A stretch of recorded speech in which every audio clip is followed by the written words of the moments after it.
क्या आप भी एक फाइनल ईयर स्टूडेंट हो या फिर अपनी ग्रेजुएशन ऑलरेडी कंप्लीट कर चुके हो और अभी ये प्लान कर रहे हो कि ग्रेजुएशन के बाद पोस्ट ग्रेजुएशन यानी कि मास्टर्स को भी परस्यू करना है एंड इकोनॉमिक्स आपको एज अ सब्जेक्ट पढ़ना इतना ज़्यादा पसंद है, या फिर आप इकोनॉमिक्स की फर्दर जो करियर अपॉर्चुनिटीज़ है उन्हें एक्सप्लोर करने में इंटरेस्टेड हो and due to this reason आपने डिसाइड किया है कि मास्टर्स इन इकोनॉमिक्स को परस्यू किया जाए।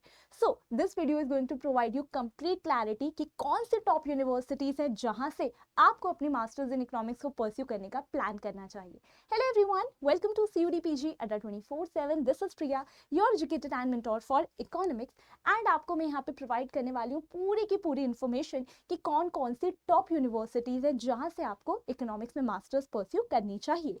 तो सबसे पहले मैं आपको ये बता दूं कि when we talk about pursuing your masters in economics, तो आपको कुछ यूनिवर्सिटीज इसे MA इकोनॉमिक्स के नाम से ऑफर करती हैं और कुछ यूनिवर्सिटी MSc इकोनॉमिक्स का कोर्स ऑफर करती हैं, तो फिर आपको जो डिग्री है वो MSc इकोनॉमिक्स की मिलती है। ठीक है, तो दो ही इस तरीके से आपको नामों से डिग्री जो है वो ऑफर की जा रही है। अब जब हम बात कर रहे हैं कि कौन सी टॉप यूनिवर्सिटीज हैं, तो ऑलमोस्ट जो हमारी सारी के सारी मेजर यूनिवर्सिटीज़ हैं या जो इकोनॉमिक्स की फील्ड में मास्टर्स ऑफर करने के लिए टॉप यूनिवर्सिटीज़ कंसिडर की जाती हैं, उन सभी यूनिवर्सिटीज़ में आप एक ही एग्ज़ाम के स्कोर के बेसिस पर एलिजिबल हो जाते हो एंड वो एग्ज़ाम है आपका CUET PG। तो CUET PG बेसिकली एक कॉमन यूनिवर्सिटी एंट्रेंस टेस्ट है पोस्ट ग्रेजुएट लेवल कोर्सेज में एडमिशन के लिए। अब बेसिकली प्रोसेस एक सिंपल सा है, मैं आपको शॉर्ट में समझा देती हूँ कि जो CUET PG है वहाँ पर क्योंकि आपका प्लान आगे मास्टर्स इन इकोनॉमिक्स परस्यू करने का है, तो आप एग्जाम दोगे, ये एंट्रेंस एग्जाम दोगे इकोनॉमिक्स के लिए। ठीक है, अब जब आपने इकोनॉमिक्स के लिए यानी कि CUET PG में आप कहोगे COQP 10 पेपर कोड के लिए अपीयर करा, तो जब आपने एग्जाम दिया, एग्जाम देने के बाद आपको रिजल्ट मिलेगा यानी कि आपका स्कोर कार्ड मिलेगा जिसमें आपका जो 300 में से एग्जाम में स्कोर रहा है आपकी परफॉर्मेंस के बेसिस पर आपको वो पता चल जाता है। अब ये जो 300 मार्क्स का पेपर है पूरा का पूरा आपके इकोनॉमिक्स के सिलेबस पर ही बेस्ड होगा, जो सिलेबस आपको यहाँ पर प्रोवाइडेड होता है कि CUET PG इकोनॉमिक्स का क्या सिलेबस है। ठीक है, अब होता क्या है, ध्यान से सुनेंगे, मैंने आपसे पहले ही कहा कि CUET PG में बहुत सारी यूनिवर्सिटीज आती हैं और वो यूनिवर्सिटीज आपके CUET PG इकोनॉमिक्स के स्कोर को कंसिडर करते हुए आपको एडमिशन के लिए एलिजिबल मानती हैं। तो उन्हीं यूनिवर्सिटीज को यहाँ पर हम पार्टिसिपेटिंग यूनिवर्सिटीज बोलते हैं जो आपके CUET PG इकोनॉमिक्स का स्कोर एक्सेप्ट करती हैं। Now there are two things, exam के लिए अपीयर करना और किसी यूनिवर्सिटी में एडमिशन लेना MA या MSc इकोनॉमिक्स के कोर्स में। देखो, आप में से हर एक स्टूडेंट जो भी अभी फाइनल ईयर स्टूडेंट है या फिर जो अपनी ग्रेजुएशन ऑलरेडी कंप्लीट कर चुके हैं, वो CUET PG 2027 में जब होगा तब जाकर इकोनॉमिक्स के लिए आप पेपर दे सकते हो। ठीक है, लेकिन जब आप CUET PG इकोनॉमिक्स का पेपर दे दोगे, उसके बाद जब आप एडमिशन मांगोगे किसी भी यूनिवर्सिटी में, किसी भी पार्टिसिपेटिंग यूनिवर्सिटी में, तो वो यूनिवर्सिटी आपका CUET PG का स्कोर तो देखेगी, मतलब वो ये चेक करेगी कि आपने CUET PG में इकोनॉमिक्स के यानी कि COQP 10 के लिए अपीयर किया। ठीक है, और क्या आप उस स्कोर के बेसिस पर उस यूनिवर्सिटी की कट ऑफ क्लियर कर रहे हो या नहीं, और वो यूनिवर्सिटी एलिजिबिलिटी भी चेक करेगी। मतलब यहाँ पर होता क्या है, हर यूनिवर्सिटी ने जो भी आपको MA या MSc इकोनॉमिक्स के नाम से कोर्स ऑफर करे, अपने कोर्स के लिए अलग अलग क्राइटेरिया सेट कर रखा है। तो हो सकता है कि फॉर एग्जाम्पल कोई यूनिवर्सिटी A है, उसने MA या MSc इकोनॉमिक्स के नाम से आपको कोर्स ऑफर करा, उसने अपना क्राइटेरिया कुछ और रखा है, यूनिवर्सिटी B ने कुछ और रखा है, यूनिवर्सिटी C ने कुछ और रखा है। तो एंड में किसी भी यूनिवर्सिटी में एडमिशन के लिए आपका स्कोर यानी कि आप कट ऑफ को क्लियर करो ये, एंड एलिजिबिलिटी उस यूनिवर्सिटी की, दोनों ही आपको इंश्योर करनी है कि आप एकदम फुलफिल करो। ओके, चलिए, ये तो बात हो गई पूरे के पूरे प्रोसेस की। अब यहाँ पर मैं आपसे क्या कह रही हूँ कि CUET PG के स्कोर के बेसिस पर एडमिशन देने वाली कौन सी टॉप 5 यूनिवर्सिटीज हैं। और देखो, सिंपल सी बात है, एक ही एग्जाम है, उसी में आपको 300 में से अच्छा स्कोर लाना है। आई वुड से 250 प्लस का स्कोर लाना है ताकि आप इन टॉप 5 यूनिवर्सिटीज से अपनी मास्टर्स परस्यू कर पाओ। अब बहुत हो गया इंतजार, बात कर लेते हैं कि वो टॉप यूनिवर्सिटीज हैं कौन सी। अब देखो, सबसे पहले मैं यहाँ पर आपको एक छोटी सी चीज समझा देती हूँ। होता क्या है कि बहुत सारी पार्टिसिपेटिंग यूनिवर्सिटीज हैं यहाँ पे। ठीक है, तो देखो, सेंट्रल यूनिवर्सिटीज़ भी हैं, स्टेट यूनिवर्सिटीज़ भी हैं, गवर्नमेंट इंस्टीट्यूशंस भी हैं, डीम्ड यूनिवर्सिटीज़ भी हैं, प्राइवेट यूनिवर्सिटीज़ भी हैं। मतलब कि जितनी भी यूनिवर्सिटी CUT PG का स्कोर एक्सेप्ट कर रही हैं उन्हें ऐसे कैटेगरी वाइज डिवाइड कर दिया। अब देखो होगा क्या, अगर आप सेंट्रल यूनिवर्सिटी में जाके चेक करोगे तो ऑलमोस्ट यहाँ पर इतनी सारी 45 यूनिवर्सिटीज़ आपको शो हो रही हैं। सिमिलरली अगर आप स्टेट में चेक करो या बाकी कैटेगरीज में चेक करो तो बहुत सारी यूनिवर्सिटीज़ के नाम आपको शो हो जाएंगे। But what you need to understand is कि यहाँ पर सेंट्रल यूनिवर्सिटीज टोटल 45 हैं, लेकिन उनमें से 32 ही ऐसी यूनिवर्सिटीज हैं जो आपको MA या MSc इकोनॉमिक्स ऑफर कर रही हैं। ओके, तो आपके लिए वही यूनिवर्सिटीज मैटर करती हैं। फिर आपके लिए सिमिलरली स्टेट में भी वैसे टोटल 40 स्टेट यूनिवर्सिटीज ने यहाँ पर पार्टिसिपेट करा, बट 19 ही आपका कोर्स ऑफर कर रही हैं जिसमें आप इंटरेस्टेड हो। Similarly for government institution and deemed university, private universities की भी लिस्ट है, बट प्राइवेट यूनिवर्सिटी का जो फीस स्ट्रक्चर है वो काफ़ी ज़्यादा हाई होता है। तो अभी हम इन्हीं 4 कैटेगरीज के बारे में बात कर रहे हैं।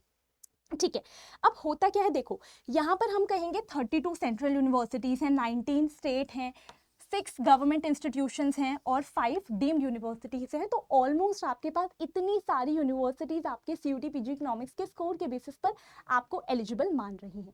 लेकिन हमें इन सारी यूनिवर्सिटीज़ के बारे में नहीं, हमें हमारी प्रायोरिटी रखना है टॉप यूनिवर्सिटीज़ को, जहाँ पर एडमिशन के लिए आपका स्कोर डेफिनेटली बहुत ज़्यादा अच्छा और हाई होना चाहिए। So now let's talk about कि इतनी सारी जो यूनिवर्सिटीज़ हमारे पास इकोनॉमिक्स के लिए अवेलेबल है उनमें से टॉप यूनिवर्सिटीज़ कौन सी हैं। तो बच्चे ये है टॉप यूनिवर्सिटीज़ और ये आपकी सबसे पहली प्रायोरिटी होनी चाहिए अगर CUT PG के स्कोर के थ्रू आप किसी यूनिवर्सिटी में एडमिशन लेने के बारे में सोच रहे हो। तो टॉप यूनिवर्सिटीज़ कौन कौन सी हैं बच्चे, हमारे पास है दिल्ली यूनिवर्सिटी, डेफिनेटली जो हर एक स्टूडेंट का ड्रीम होती है। तो दिल्ली यूनिवर्सिटी में आपको ऑफर की जाती है MA इकोनॉमिक्स की डिग्री और यहाँ पर आपको एडमिशन मिल रहा होता है दिल्ली यूनिवर्सिटी में, दिल्ली स्कूल ऑफ इकोनॉमिक्स में, जिसे हम शॉर्ट में DSE कहते हैं। ठीक है, तो this course is offered only by DSE और किसी भी अलग कॉलेज के द्वारा इसे ऑफर नहीं किया जाता। अगर आपको मिथ है तो उसे क्लियर कर लेना। देन हमारे पास JNU है, IGIDR मुंबई, काफ़ी सारे स्टूडेंट्स ने हो सकता है नाम ना सुना हो, but let me tell you बहुत ज़्यादा अच्छी यूनिवर्सिटी है। ये आपको MSc इकोनॉमिक्स के नाम से कोर्स ऑफर करती है। BHU है, नाम आपने सुना होगा, this is central university of Hyderabad. And आप कंसिडर कर सकते हो, मैंने टॉप 5 कहा था बट हम लोग जितनी अच्छी उन सबके बारे में बात कर लेते हैं। तो Gokhale institute of politics and economics Pune, ये भी बहुत अच्छी यूनिवर्सिटी है आपके लिए। ठीक है, अब मैं आपको यहाँ पर एक एक जो हमने टॉप यूनिवर्सिटीज़ के बारे में बात करी उनके बारे में थोड़ा सा समझा देती हूँ। तो देखो DU है, where you get admission in DSE which is basically DU आपकी एक सेंट्रल यूनिवर्सिटी। ठीक है, अब मैंने आपको पहले ही कहा था हर एक यूनिवर्सिटी ने एडमिशन के टाइम ये भी चेक करना है कि स्कोर के साथ आप उस यूनिवर्सिटी का एलिजिबिलिटी क्राइटेरिया भी मेट करो, अदरवाइज आपका एडमिशन नहीं होगा। तो DU का जो एलिजिबिलिटी क्राइटेरिया है वो कुछ ऐसा है जिसे आप रीड कर सकते हो, जिसमें से मैं बता देती हूँ। जो C1 है वो हमारे नॉन DU स्टूडेंट्स हैं जिन्होंने DU से ग्रेजुएशन कंप्लीट नहीं करी, और C2 वाले DU स्टूडेंट्स हैं। तो अकॉर्डिंगली आप एलिजिबिलिटी क्राइटेरिया रीड कर सकते हो। Similarly when we talk about JNU, again it is a central university. JNU आपको 2 इकोनॉमिक्स से रिलेटेड कोर्स ऑफर करती है। एक है बच्चे आपकी नॉर्मल MA इकोनॉमिक्स और एक है MA economics with specialisation in world economy. दोनों ही कोर्सेज के लिए आपको COQP 10 का स्कोर ही यूज होने वाला है, लेकिन दोनों ही का जो एलिजिबिलिटी क्राइटेरिया है कोर्सेज का वो अलग अलग है, तो आप अगेन चेक कर सकते हो। Then we have IGIDR which is basically एक गवर्नमेंट इंस्टीट्यूशन। IGIDR मुंबई है और ये भी आपको MSc इकोनॉमिक्स ऑफर करिए। क्या ऑफर करिए? MSc economics, right. एंड यहाँ पर this is the eligibility criteria, ठीक है, जिसे आप रीड कर सकते हो। और IGIDR आपको एक और कोर्स ऑफर करती है which is energy and climate change, energy environment and climate change के नाम से। उसमें भी आपको COQP 10 के स्कोर के बेसिस पर एक्सेप्ट कर लिया जाता है एडमिशन के लिए।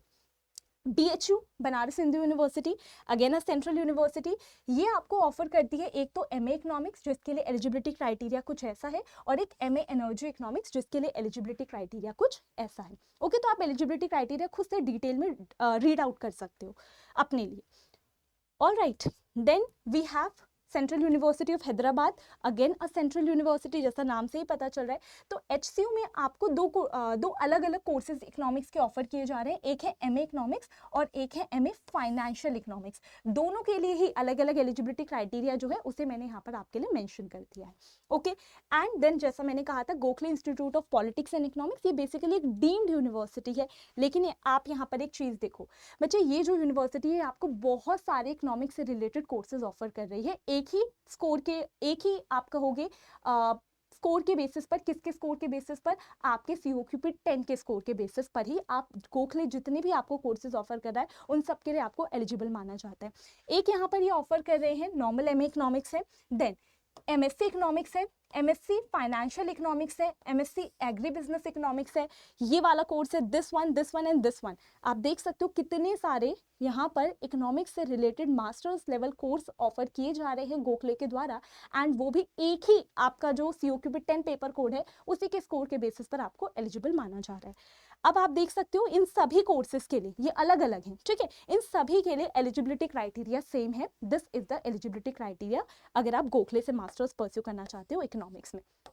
Okay, so this was all about top 5 university. So मेरा पर्पस इस वीडियो को बनाने का ये था कि आपको कंप्लीट इन्फॉर्मेशन पहले ही स्टार्टिंग में ही कौन कौन सी आपके लिए टारगेटेड यूनिवर्सिटीज़ होनी चाहिए उसके बारे में मिल जाए। एंड यहाँ पर इसीलिए मैंने सिर्फ आपके साथ यूनिवर्सिटीज़ के नाम नहीं बल्कि उन यूनिवर्सिटीज़ तक पहुँचने का क्या पूरा प्रोसेस है और उन यूनिवर्सिटीज़ के लिए आप एलिजिबल हो या नहीं, ये सारी चीज़ों को डिस्कस कर लिया है, ठीक है। सो आई होप आपका ये जो डाउट था टॉप 5 यूनिवर्सिटीज़ का वो यहाँ पर ऑलमोस्ट क्लियर हो चुका होगा। स्टिल कोई भी डाउट हो तो आप कमेंट कर कर बता सकते हैं। And this is my Telegram channel जिसे आप ज्वाइन कर सकते हैं ताकि जब तक आप एग्जाम दे नहीं देते, आपका यूनिवर्सिटी में एडमिशन नहीं हो जाता, तब तक आपको सारे regular updates, free study material and practice questions एक ही जगह पे मिलते रहें। तो यहाँ पर आप ज्वाइन कर सकते हैं। एंड अगर आप मेरे साथ पूरा का पूरा सिलेबस भी कवर करना चाहते हो CUT PG इकोनॉमिक्स के लिए और आप यहाँ अपीयर करना चाहते हो 2027 में, तो आप जल्दी से जाकर यहाँ पर अल्टीमेट 2.0 बैच में एनरोल कर सकते हैं।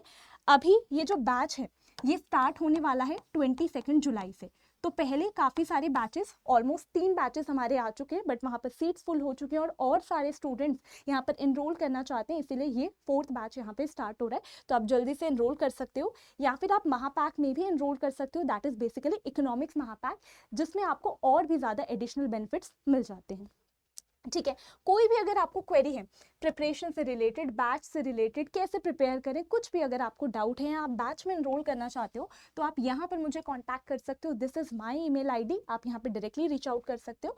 और किसी भी बैच में जब आप एनरोल करने जाओ तो आप ये कोड अप्लाई कर सकते हो PY19, इससे आपको बैच प्राइस पर कोड का यूज़ करके एडिशनल डिस्काउंट मिल जाता है। तो अगर आप में से कोई भी स्टूडेंट यहाँ बैच में एनरोल करने के बारे में कभी भी प्लान करे तो आप किस तरीके से जाकर बैच में एनरोल कर सकते हो, तो सिंपली आपको अड्डा 24/7 की वेबसाइट को विजिट करना है। ऑल कोर्सेज को ऑप्शन आएगा, ऐसे UG and PG entrance exams लिखा होगा, लेफ्ट कॉर्नर पर CUT PG लिखा हुआ आएगा, उस पर क्लिक कर लेना। आपको CUT PG इकोनॉमिक्स का बैच चाहिए तो इस पर क्लिक कर लेना। This is the batch ultimate 2.0 के नाम से आपको शो हो रहा होगा और इस तरीके से जो भी जब आप एनरोल कर रहे हो उस टाइम पे जो भी प्राइस चल रही है वो आपको शो हो जाएगी। एंड यहाँ पर जाकर जब आप बाय नाउ पे क्लिक करोगे, जब आप बाय नाउ पे क्लिक करोगे उसके बाद देखो यहाँ पर आपके लिए कोड अप्लाई करने का ऑप्शन आएगा, यहाँ पर आप PY19 एंटर कर लेना। उसके बाद आपके लिए फाइनल प्राइस और कम हो जाएगी एंड देन उसको करने के बाद, प्रोसीड करने के बाद पे नाउ पे क्लिक कर आप बैच में एनरोल कर सकते हैं। बट उससे पहले अगर आपको कुछ भी पूछना हो तो आप इस मेल आईडी पे रीच आउट कर सकते हैं। तो thank you so much everyone. I hope आपको टॉप यूनिवर्सिटीज़ पता चल गई हो, लेकिन टॉप यूनिवर्सिटीज़ तक पहुंचने की पूरी जो जर्नी होती है उसे अभी आपको बहुत अच्छे से और बहुत ही ज़्यादा मेहनत करते हुए पूरा का पूरा सक्सेसफुली कंप्लीट करना है। एंड आप यहाँ पे ज्वाइन कर सकते हैं डेली मेरी लाइव क्लासेस को इसी चैनल पर शाम 5 बजे। Thank you so much. मिलते हैं आपसे another video where I'll be clearing other doubts that all the students have. Thank you so much.